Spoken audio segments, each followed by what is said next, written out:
Hello everybody, welcome back to another episode of Dr. J and Your Health, continuing our Ramadan health series. Alright, so last episode we spoke about certain chronic medical conditions and how to go about our fasting. Alright, so I think there were a few questions that came in and some were asking about, I throw more light on people with peptic ulcer disease and how they can fast, if they should fast, and a whole lot. So yes, I think I touched a bit on peptic ulcer disease when I spoke about chronic disease like hypertension, diabetes.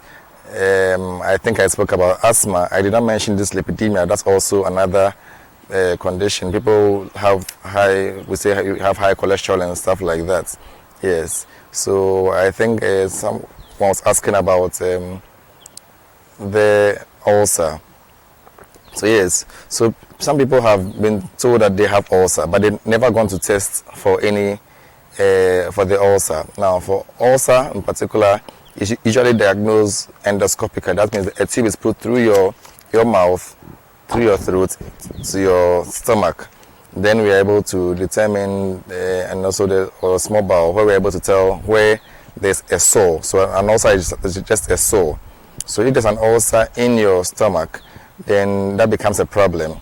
So if this is diagnosed endoscopically, then it requires treatment. At times it's found that it's due to some bacteria we call Helicobacter pylori, what we call H. pylori. Excuse me. Yes, so if this is the reason and you are treated for it, then hopefully you can go ahead and fast. Some people, and you're advised to stay away from triggers. So like spicy foods, peppery meals, and a whole lot, to avoid being hungry and all of that. So now, I just mentioned avoiding being hungry. Now that means if you are hungry, knowing very well that in Ramadan also you'll be hungry because you'll be skipping the lunch.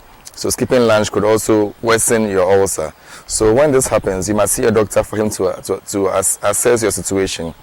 Do you usually get recurrent attacks or recurrent exacerbation of your peptic ulcer disease?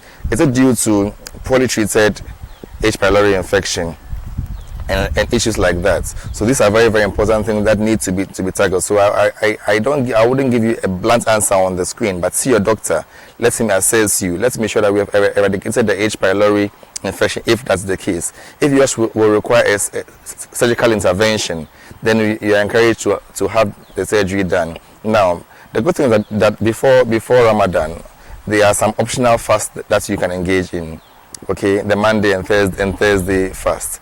The fasting then on the 13th, on the 12th, 13th, 14th, and 15th of every lunar month. Okay, these fasts you can do to just test the body's response or ability to withstand hunger. Then you are able to tell, okay, how is this when I withstand hunger? Do I really get pangs of hunger pain? Do I have issues with regards to ulcer pain during these times? Also, also advice on your diet. Do what I take trigger my ulcer? Okay, is my food too spicy?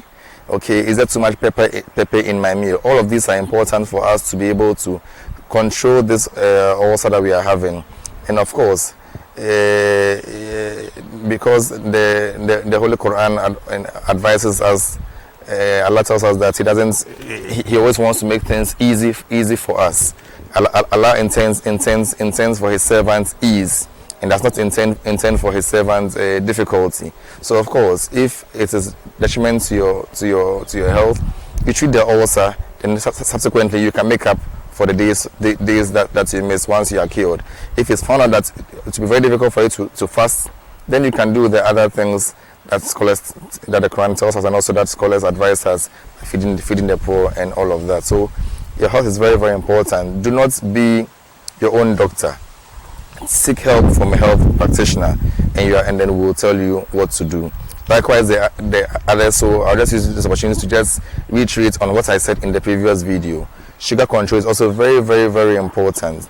Now, to change your meal also. So, you know, for someone who has diabetes in particular, this person is told that you have to modify your diet. So diabetes, normally you see a dietitian who modify your diet and tell you to abstain from certain meals, to limit certain meals because they have a high glucose content and or glucose load, which will increase the amount of glucose in your body and thereby causing you to have hyperglycemia. So all of these are very important, and it's good that we take them seriously. So we'll be taking it seems that the conditions are quite important, and to just brush through them may not really be helpful.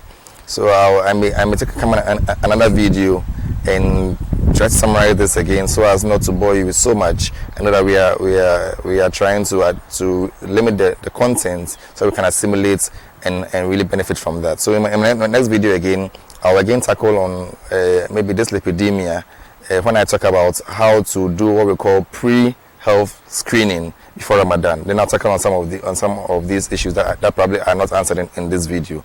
So stay healthy and make health your priority. Bye.